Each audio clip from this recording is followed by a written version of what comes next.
My name is Bill Burton, and I'm here with Lorraine Kujawa, yes. Kujawa.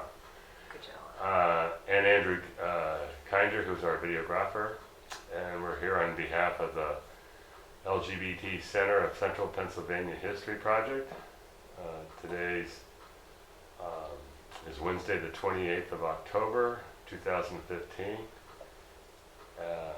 for an oral history interview with Lorraine. This interview is taking place in Provincetown, Massachusetts. And Lorraine, we have your permission to record this interview, right? That is correct. Okay. So Lorraine, I've lost my questions. Are they the same questions that you sent to me? Yes, but I had some notes on them. Okay. Let's start talking about yourself first. Where were you born? I was born in Brooklyn, New York. Really? And we lived on Park Avenue, which was very different from Park Avenue in New York City, down near the Navy Yards. It was a block away from the Catholic school that I went to. Yeah. And my mother and father and my brother and I lived there for a while until my father left. And I stayed in New York until I was 15. Really? Well, you know, where were you in, you had a brother and a sister, right? I have a brother. Were you older or younger? I'm the younger sister. I had an older brother who's now in New Jersey. Ah. So So what'd your mother and father do? my father, well, those were the days when the mother stayed at home. He was a longshoreman, worked on the docks. And after my parents split up, then my mother did all kinds of jobs, like cleaning jobs and whatever she could to put us together. So we stayed there till till I was 15. So your parents divorced? They divorced, yes. Well, that was rare back then, wasn't it? Or? It was rare. Also, they didn't have, the fathers didn't have to pay for their children, so my mother was on her own back in those days. And so she did as much work as she possibly could to keep us with food in our mouths. And then when I was 15, I think she didn't want us living in the city. She was very protective, and so she moved back to Wilkes-Barre, Pennsylvania, where my grandparents lived. And so I moved to small town America from Brooklyn, which was an interesting change. So was that a culture shock? It was a culture shock. Did you want to Yes, go? Well, you know, of course not. But I said, you know, where's the zoo? You know, it was a coal mining town. They didn't have any of those things. They did have a library, which I used fairly often, and stayed there until I graduated from high school and went to college. I went to Bloomsburg, which is now Bloomsburg University, and took up... Where's that? It is about an hour north of Wilkes-Barre, Pennsylvania. It's sort of halfway between Wilkes-Barre and Harrisburg. And it's most of the farming area around that area. Yeah.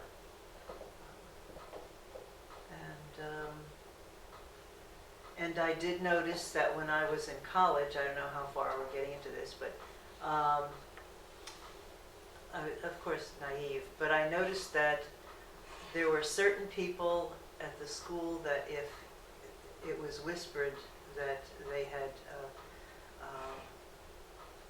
they thought they might be gay, and their parents were called, and their room was empty during the night, and they were never seen again. So, Really? So that was always sort of in the back of my mind that was certainly not an acceptable thing to admit to. Well, before we jump into that, Right. I mean, I was curious, were you aware of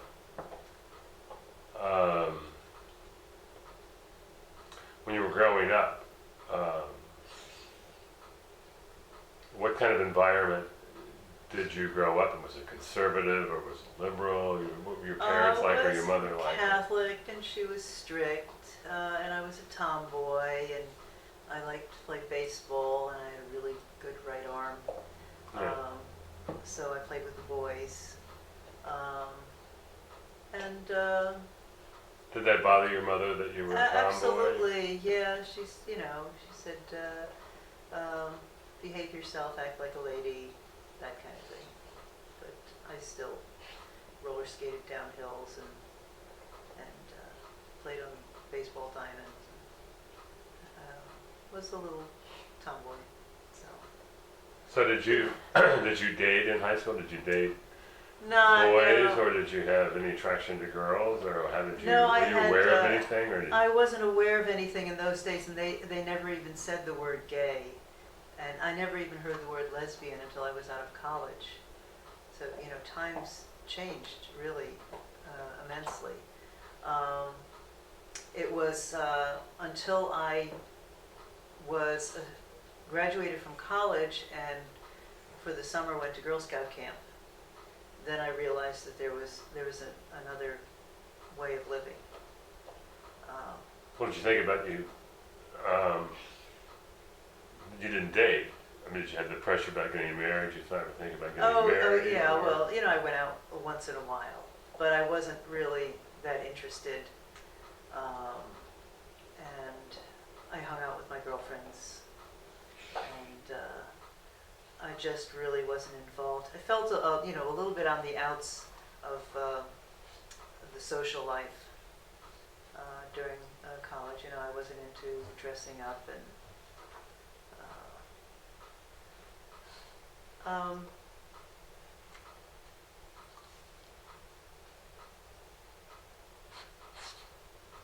didn't feel quite part of the what was going on until I got out of school. Yeah. So we'll come back to Okay. that. When you went to college, Yes. what was your major? Oh, I was in education, elementary education. So you wanted to become a teacher. Yeah, I wanted to become a teacher. Yes. Mhm. Okay. And did you become a teacher? I did. Oh. I taught school for 32 years. Ah.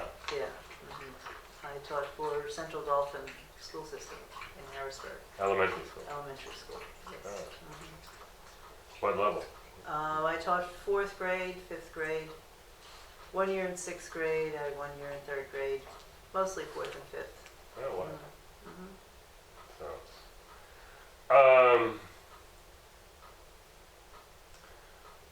what about, you said you grew up a Catholic. Mhm. So did you remain, was that a strong, was that a significant factor in your life? Did you Well, stay yeah, I was- an active Catholic, or did you? I was, on my first year of teaching, I would, during Lent, I went to church every morning. It was across the street from the school. And actually, I was chastised by the principal of the school, who said it's not a good example to see you going into church all the time. But that was very unusual.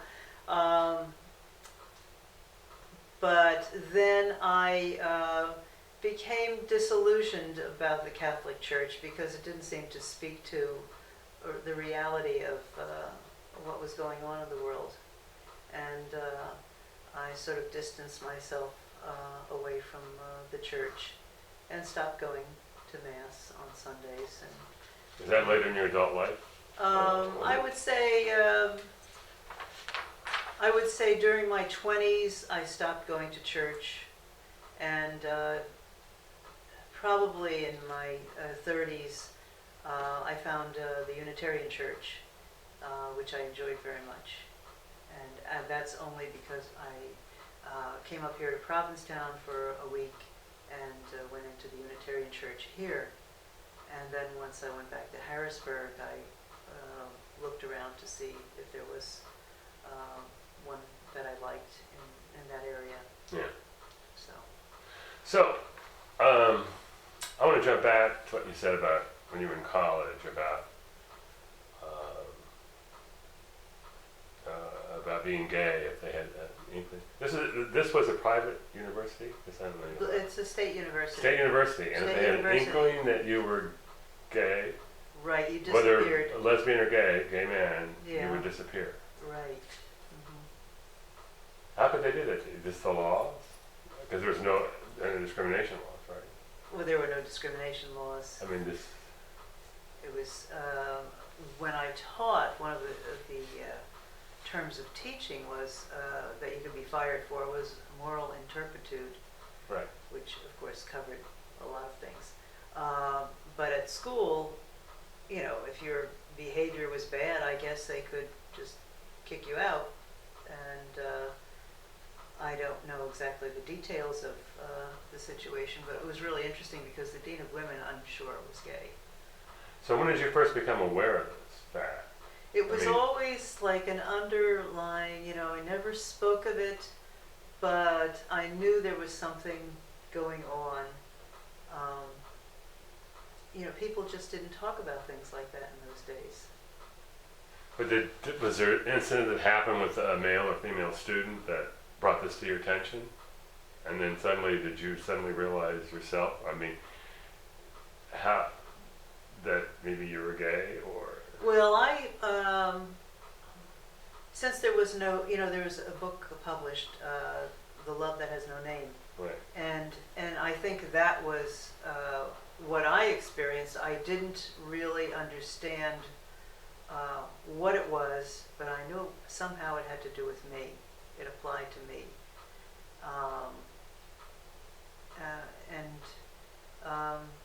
I just could not pinpoint that until I went to Girl Scout camp and people were more open about it once I got to know them. Now this is after college. This is after college. As a counselor. As a counselor, yes. What other counselors were more open? Or? Yes, as we got to know each other as friends. Yeah. So what happened? And So it was your coming out. I mean, like, what happened to you? How did you? oh, at camp? Yeah. You mean? Well, I met So what somebody. was your awakening, so to speak? Well, I met somebody that was more knowledgeable than I was, and then I got involved with that person, and that was my coming out, and then that led to getting to know other people. And how old were you at the time when you? Oh, finally? 22. Yeah, 21. So you were out of 22. college. I was out of college, yes. And I think that's a long time to be silent about who you are, and I see that as one of the hardest things for gay people to face is that silence of not speaking about their actual lives, and that followed me through to teaching too, because of course I could never tell anyone I was working with that I was a gay person. Right. Because then I could be fired.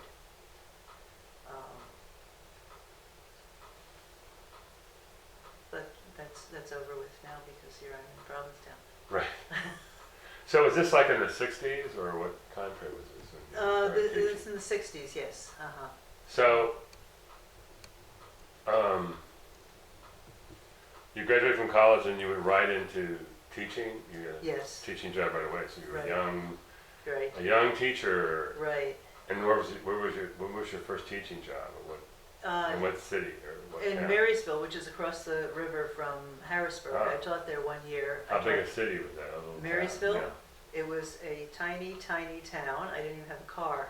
Ah, So I could walk from my house to the school, which was, you know, up 2 blocks away. And then I got a job in Central Dauphin, which was in Harrisburg, which was, of course, a bigger city. yeah. So And were you involved with anybody at that time? Another woman? Or? I was involved for part of that time, and at the same time, I was still dating men. And I even joined a dating service to Really? because you were supposed to get married.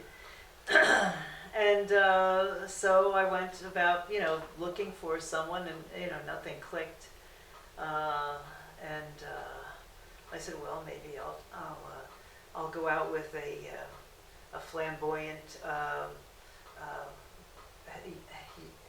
hippie type. Yeah. And I did that with the guy with the long hair.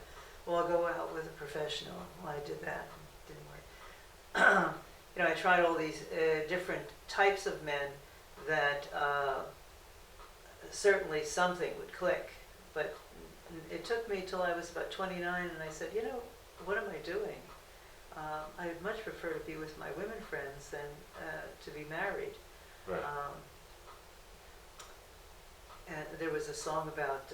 So you weren't conflicted, you were just thinking, were you conflicted, or you just felt that society pressure that maybe you should get married, or? Well, yes, because that was what you're supposed to do, Yeah. do the right thing. And I said, well, this is just not for me. I could just see myself being married and finish washing the dishes, dry my hands, take the car keys and get in the car and go off to California. Yeah. It would never last.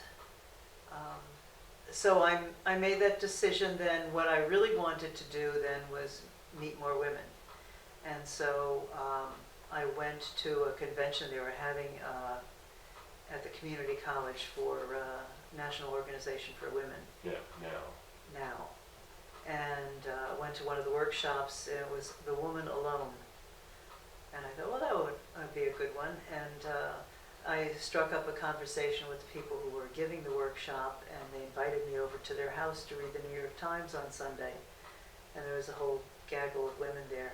And then we stayed for dinner, and before you know it, I was in my own little group. yeah. So, at Harrisburg. So life began anew. So, now did you ever go to any of the bars? I went to the D-Gem. Yeah. And you would have to take a nap in the afternoon because nothing happened till 11 o'clock at night. And so on a Friday or a Saturday night, you would go out at 11 and stay till 2 and then go up the river. There was Howard Johnson up there, and then everybody would go for breakfast. Now this is the late 60s or early 70s? Yes. That's when I get my time period. Right? Yes. So. And did you find, was that mainly a women's bar? It was, yes, it was mainly a women's bar. Some men came, but it was mainly a women's bar at the time. And that's like the only one in Harrisburg. Right? That was the only one that I knew of in Harrisburg, yeah. And was that a very, did you find that socially fulfilling to go to the bar? Did you like it, or did you? The music was nice, but I'm not a big drinker, and it was just one aspect of life. But did they allow dancing, or was it just oh yeah, drinking? it was dancing. Yeah, disco. Yeah. So I would usually go on Saturday nights. And did you meet anybody there that did you develop any relationships out of that? No, not really. No. It's just Yeah, and then you would sometimes you would go with somebody, and you'd talk to people there, but you really don't make connections at a bar very well. So, which is the next step, getting into the Lavender Letter, I guess. yeah. So how did the Lavender Letter come about? Well, I had broken up with someone, and I had gone someplace with this other person who had just broken up with someone, and we said, once you do that, you're cut off from that group of friends, and like there's nobody, you don't know anybody. Let me ask you, how big was the lesbian community in Harrisburg at that time in the late 60s and 70s? Would Well, you guess? it was all say? scattered, and you had little groups of friends that would get together. Maybe there's 5 or 6 of us that would know each other. So it's kind of a cliquish community? It was a cliquish community. Was it the same way for men too? Did you say? I don't know, because they had more bars and they have a different lifestyle. Yeah. And so, what I found was that you were totally isolated. And I said, well, there must be other places to go or things to do for gay women in this area, but we just don't know about them.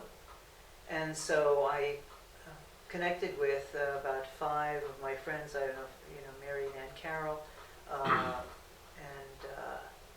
Cindy Mitzel, and a couple other people, somebody from the sports group, somebody from the bar group, somebody from the political action group. Right. And we all got together at my house and decided we should put together a newsletter and call it the Lavender Letter. Right. And so we collected $20 amongst all of us, and we said, Kind of seed money. yes, get all the information by next Thursday. And so they called in the information by Thursday, and we had 1 page, and we printed 100 copies for $20. And we just went to the bar and handed them out. And then any event that was in there, we made sure that we went to it, and we would hand out the Lavender Letter. And then people started sending us money. And then they also started sending us information about events that were going on. Right. And when we were printing it, if there wasn't like a local event that was going on, we would make one up. Really? Like, And we would for say- example, We would say potluck at such and such a house, call this number. And then we would make sure that we were there, so that at least be 3 of us. yeah. Or a picnic at Knoebels Park, and would have balloons hanging up, lavender balloons hanging up to the area that we would meet. And so it started out as 3 or 4 people, and it ended up maybe 15 to 20. Oh, so people just showed up because, They just showed up, yeah. And, what a great idea. and then someone said, oh, I always wanted to have this kind of a group. And I said, well, put it in the letter, and so they put it in the letter, and after a while we didn't have to make anything up anymore, because people would start having their own activities. So, did people give you their names for a mailing list, or how? Then they would That give us could a be- name for a mailing list, and it would be in a plain envelope. We would send it to them with no return address on it. And we would have Because a post I office. would suspect some women maybe were married, or I don't know, or didn't want there people were- to know that it was allowed. People were very paranoid. Closeted. They were very paranoid. But when they did give us their address, we would send it in a plain envelope, and hopefully no one got in trouble with it. We So did- how big was your mailing list then? We had, One it time. was over 100, and then we would hand it out at different events that started to happen in the area. There were a lot of music festivals, and gay pride things started to happen. So at your largest, how big was your distribution? You think you were printing how many? Oh, Letters. 500.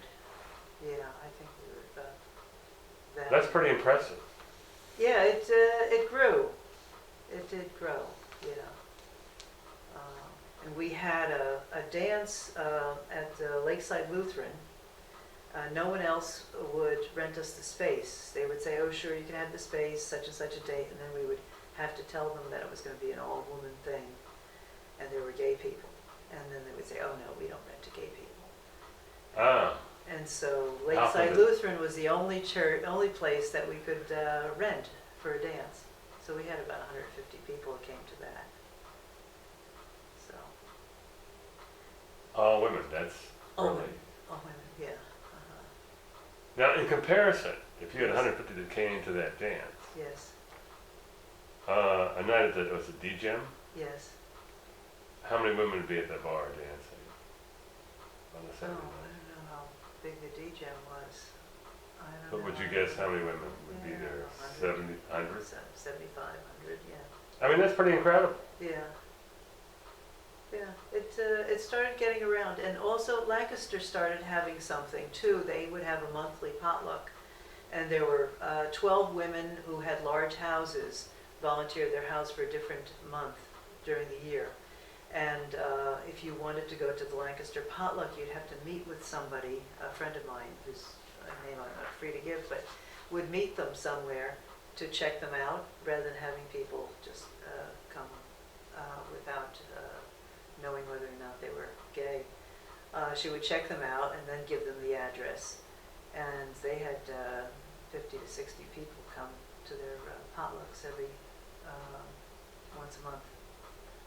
And so then we would include that in the letter too, a contact person for the Lancaster Potluck. So over what period of time did the Lancaster potlucks occur? I would say in the 70s. 70s to the 80s. And so if you wanted to go to that potluck, you would have to contact this person, and they would have to kind of make sure. They would have to meet you. And say, yes, you can come. Right. And it's really more just checking out, make sure you're gay. And right, because you don't want, strangers just, pick up a copy of the Lavender Letter somewhere and say, oh, let's... Someone harassed. Right, yeah. A lot of parents. Some kind of Anita Bryant type. Right, yes, yes. That's interesting. Mm-hmm. And then, so basically the letter contained different events that were happening that women Yes. could meet, It would have all the events listed for the month. It would have a contact number, and people did not put their last names in. So there was still some paranoia in that. Yeah. Anywhere from, sewing groups, restaurant groups. There'd be a group that would meet at different restaurants once a month. A potluck in the Harrisburg area, the Lancaster Potluck, a game night. And we used to do once a year, a cultural evening. And since I had a big house, we would do it at my house. You would have to bring something to contribute to the culture of the evening, and we would have a turkey, and people would bring food. Then you would have to read a poem or play the violin or whatever it is, dance or whatever, to contribute to the cultural evening. Oh, we did a play. One of our people wrote plays, Ro Robusto. She lives in Texas now, so I think I'm free to say her name. Yeah. She wrote some wonderful plays. We would practice them and put them on at our house in front of the fireplace to an audience of about 20. And then there was a place called Altland's Ranch, which was another gay bar off in the woods somewhere. Yeah. We had a week where we put the plays on all week there. Yeah. And that was a much larger crowd. So how long did you publish the Lavender Letter? How long was it in publication? I did it for, it was in publication for 20 years. Wow. And I did it for, I can't think, I think it was 15 of those years. So from the late 60s all the way into the 80s? To the, let's see, well, not the late 60s. I didn't start this until the 70s. Yeah. Until the 80s. All the way to the 70s and 80s? Yeah, the 70s and 80s, yes. Until someone else took over. And someone else, the person who was printing it for us, took it over and then gave it to someone else, to two other women. And I don't feel free to say who they are, but that it continued. And when I gave it over, I said, you must promise that if you're tired of doing this, to hand it off to somebody else. And that's what she did do. But the last two people that did it were in the age of computers. And right. So, there was less need for a written copy when you go online, and I'm not sure what they're doing now. So do you still have copies of the Lavender Letter? Did you turn those over? last December I turned over my collection. To the archive? Yes, Oh, to that's good. Dickinson, yeah. So I'm gonna go down with Barry and go through the archives a lot for the Okay, book good. and stuff like that. Some photographs and stuff like that with Peter. So that's fascinating. That's a fascinating, especially because that could only happen, I think, in a rural, it, in a rural, I guess, in Harrisburg or Lancaster. I can't see that kind of thing happening in an urban area with any kind of consistency. Maybe in a small little way, but that is an incredible story. Were you involved in any other lesbian, gay, LGBT organizations politically, or was that mainly your big? That's a pretty big thrust. Well, it was, Political organizations. I got into organized events. I came from a pretty naive background of living in Wilkes-Barre. It wasn't a hotbed of activity. So it wasn't something that I was used to, but I got involved through these friends that I met at the NOW conference with Harrisburg Area Women's News. It was a women's straight and gay women's newsletter that came out, now I can't remember if it was once a week or once a month. But the person who headed that group, Horn, the person got a job with NARAL in Washington and needed to give the editorship over to somebody else. And so I was there and they asked me to take that over. And so I was the editor of Horn for 4 years. And then when I finished with that, that's when I began to get the idea of having a newsletter just for gay people. Which is at the time, it was really a difficult thing to do because you were becoming more public. And I was a teacher, and Right. I had to balance that off. And so during the day I was teaching school, and then at night I was publishing this newsletter and running around to bars and things. Yeah. So I ask you now, coming out, how did that affect your work? Did you ever come out at work ever? Or? No. So you never did? No. It was too big a risk. And so they never knew? Never knew. Except when I was retiring. At my retirement dinner, I brought Elaine with me, and we had been together for 10 years by then. And I introduced her as my partner of 10 years, and I saw a lot of faces contort.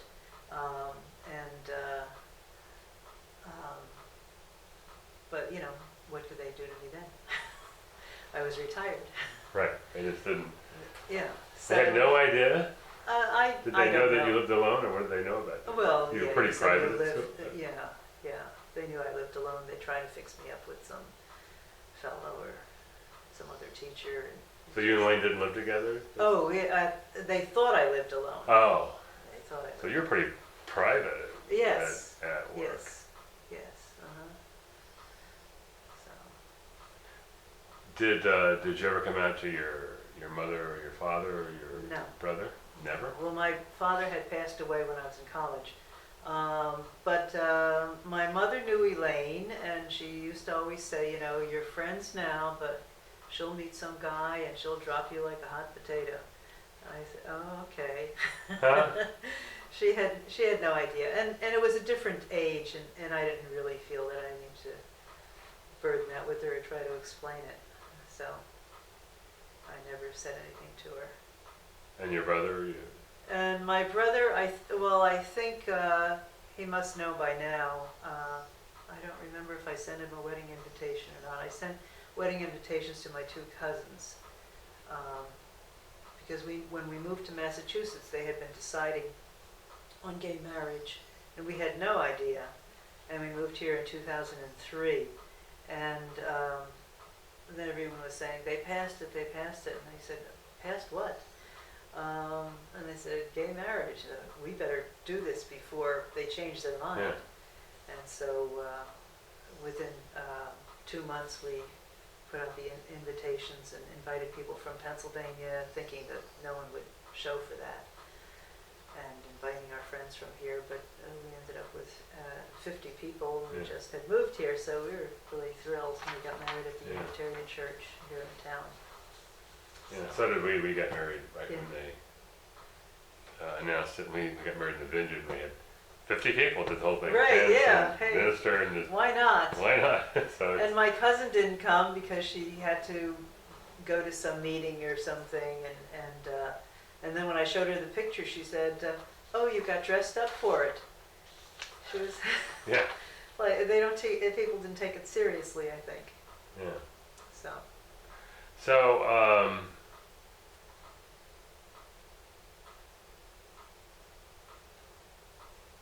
so when looking back, what do you think what were the important events or the turning points in your life? If you could summarize, you know. Well, I think going to Girl Scout camp. I think, let's see,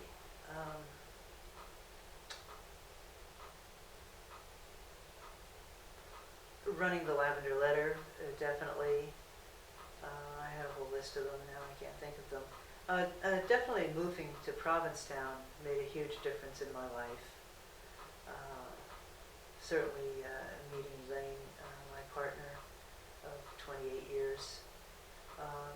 And being here changed tremendously, because here you're treated just like any other human being, and you have nothing to be afraid of. You know, you're not going to worry about someone finding out or calling you names or not speaking to you. It's truly another world living here. Yes, I think. You moved here, well, you said 2003. Right. Mm-hmm. From Harrisburg. Yeah, right. Mm-hmm. And would you contrast when you say the environment in Harrisburg and all your living there, and I mean, Provincetown is a unique animal in itself, but is it, because I find it a big difference when I'm reading these stories about people living in Harrisburg and Lancaster.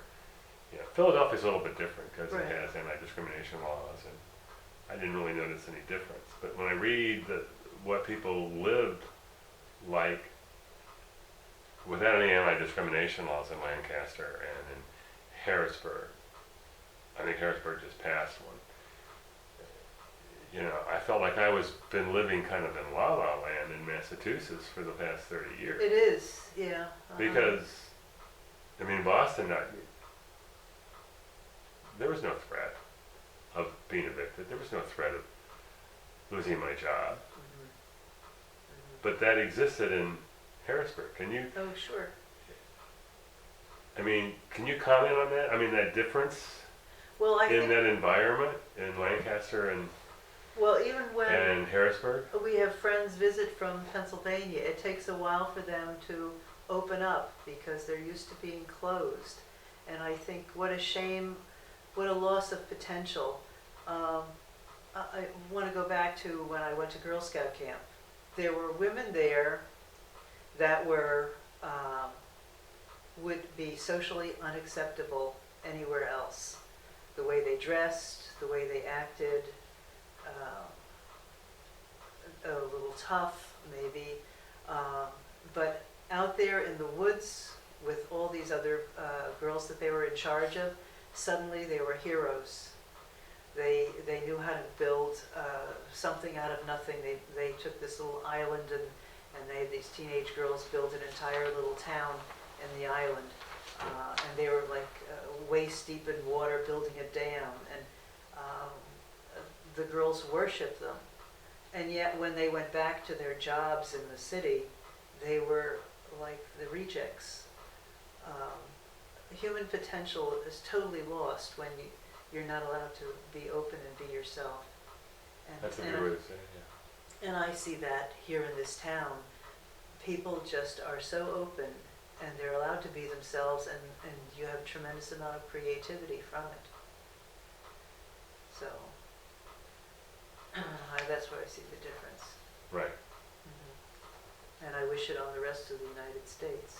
I know.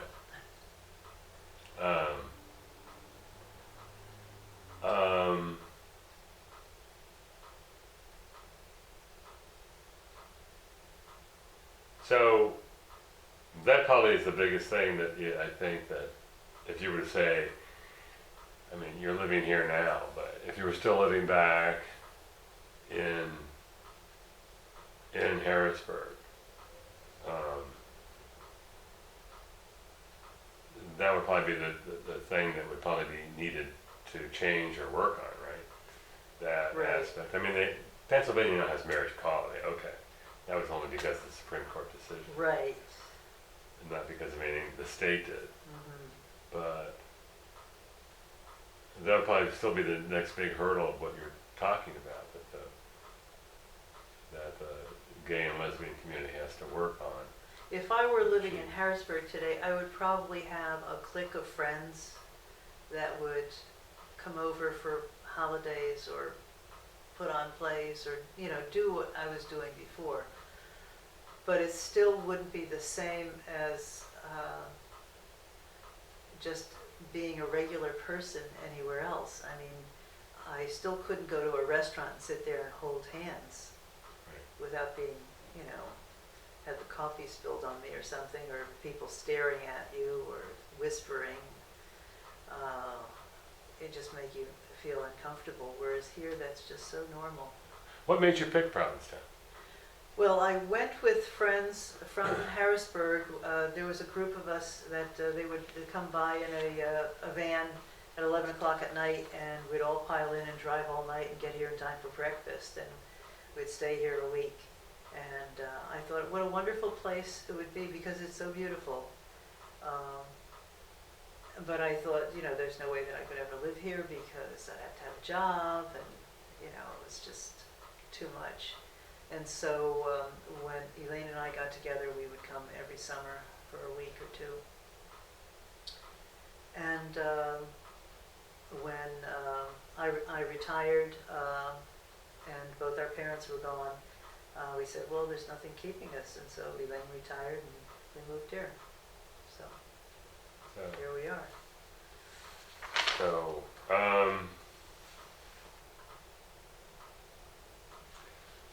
I think, and you and Elaine have been together for 28 years, right? Right. So, how'd you meet Elaine? I had a Halloween party, and what I would do was, since I had this big house on 3rd Street, I would invite people to bring their friends to a Halloween party, and they would come all dressed up, and I had 60, 70 people came to the house, and I didn't know who they were. Yeah. And she came along with a friend of mine, and the two of them had been together for about 8 years, and I was always friends with both of them. And then they broke up, and she asked me to dinner, and we've been having dinner ever since. Wow. So Congratulations. So, we missed anything else? Anything else you want to talk about? I think it's important. While I was here, I would meet with a friend of mine who is in her 90s. Would have a writing group every Wednesday. We would meet and write poetry. So we produced a book, and this is the book called Coffee at Hildy's. Oh. And there are 4 of us. There was a retired scientist, Hildy, a retired English teacher, and myself. How wonderful. And I wanted wanted to share that poem with you that I have marked there. There was a time. What, the gift, or? There was the other side. Oh, there was a time. There was a time. There was a time I carved a heart in a tree in Pennsylvania, using the knife from our picnic basket. You, watching me in distress, whispered, "Don't put our names in the heart," so fearful they would come upon us, finding our outcrop of love too foreign to accept, and, like some Taliban sect, would rise up stones to put out our eyes. Your eyes, blue and frightened, implored me to leave the heart empty. Having no armor for fears, I relented, and returning the knife to its place inside the basket, we both leaned against the marred tree, shoulders touching, the best we could do in a hostile world. In silence, we ate our tuna on rye. On the sand spit, collected like smooth stones on the beach, we children, our 60-plus years, gather together away from being strange. And in all we can remember the old days, never quite get over the silence of an empty heart. Wow.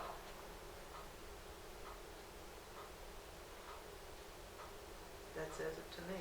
That's beautiful. But that really describes so much of what I have been reading in these oral histories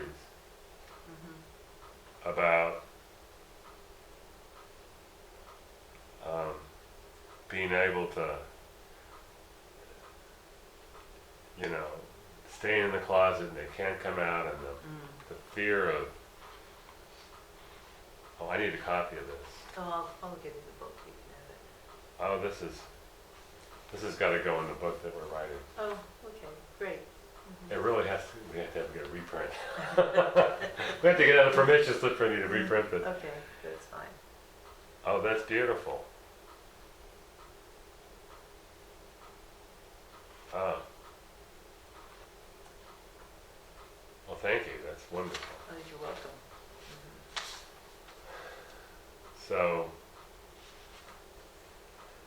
well, I think it says, do you know any others that we should contact for the interview? But I think you and Barry probably have talked about that, right? Well, the other two people that I could think of were Mary Ann Carroll, and I can't imagine that he would have. No, we've already talked to Mary Ann Carroll. Yes, and Cindy Mitzel. I don't think, I haven't seen her transcript yet. I'm not sure if she's on to be interviewed. She's in York. Okay. She lives in York. She's done a lot of work with like city council and schools. She comes and speaks with them. So. She's more of an extrovert than I am. Okay. So, well, this has been